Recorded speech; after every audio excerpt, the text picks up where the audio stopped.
I'm Anya. And I'm Gretchen. And we're from the Sandbar Middle School Teen Press, here with Billy RAFTERY. Nice to meet you. So how can you define the social justice, and how can films contribute to the social justice? Social justice is basically fighting for people's rights, and whether you be a child or an adult. There are injustices around the world that we see all the time, and our film showcases a population of children that are your age and younger, and we really want to highlight this population that's not just in South Africa but around the world. And in making this film, the idea was to put a face to the population, and we wanted to have a take from a young girl and a young boy to really capture the full body of the issue and this social injustice that we see in Angels in Exile. Yeah, thank you. Can you tell us about your film? Sure. We're very excited about it. It took a long time to make, about 8 years in the making, and we just wrapped it up recently.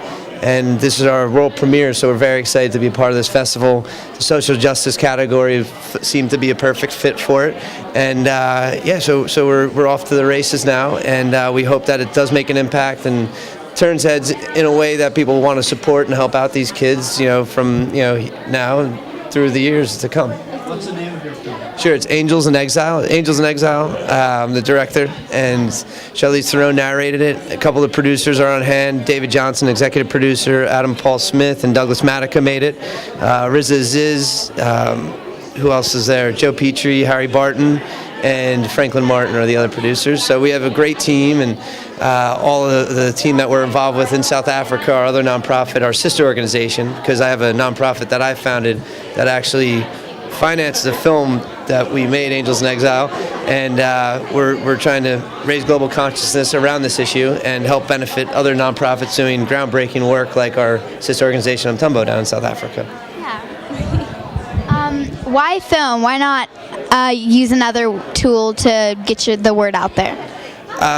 Film is just a very accessible medium, and I feel that today there's a hunger for content, and it's something that can actually be passed around. Word of mouth will turn people on to going and watching it, and then ideally hoping to get people to feel some compassion towards this population and engage with the service providers that I'm working with and that I've been blessed to be a part of for the last few years, or actually decade almost.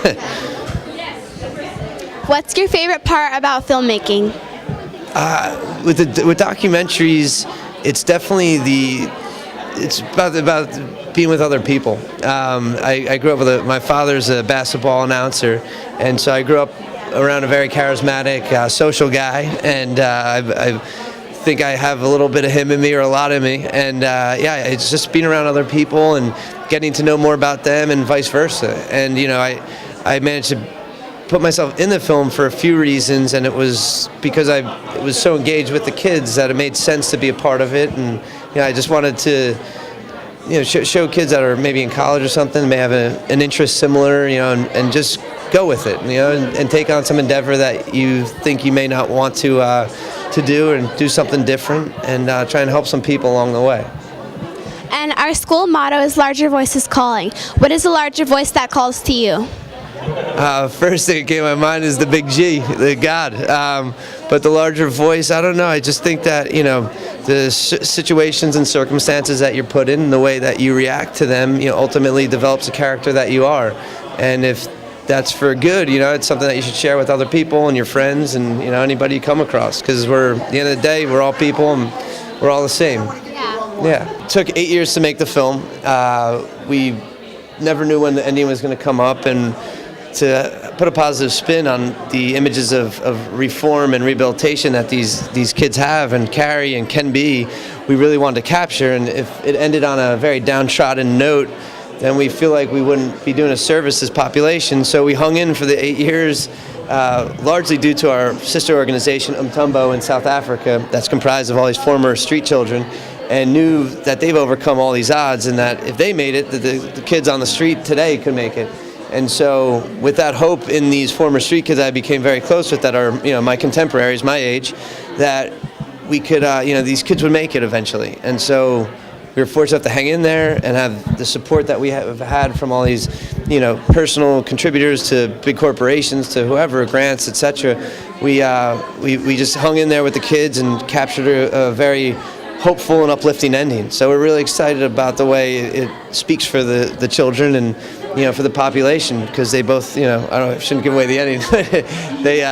they come out on top. So it's great. I lived there 5 years straight, and then I did the last 5 years back and forth. And then I also had a team that would shoot a few things here and there if I needed them to go shoot a few things that I had worked with in the past. And yeah, so it's almost a decade in the works to make this baby. So. Hey, thank you very much. Yeah, thank you, man. Appreciate that. Yeah. Thank you for your time. Thank you very much, girls. It was great. Thank you. Thank you. Appreciate it. Thanks. Hey,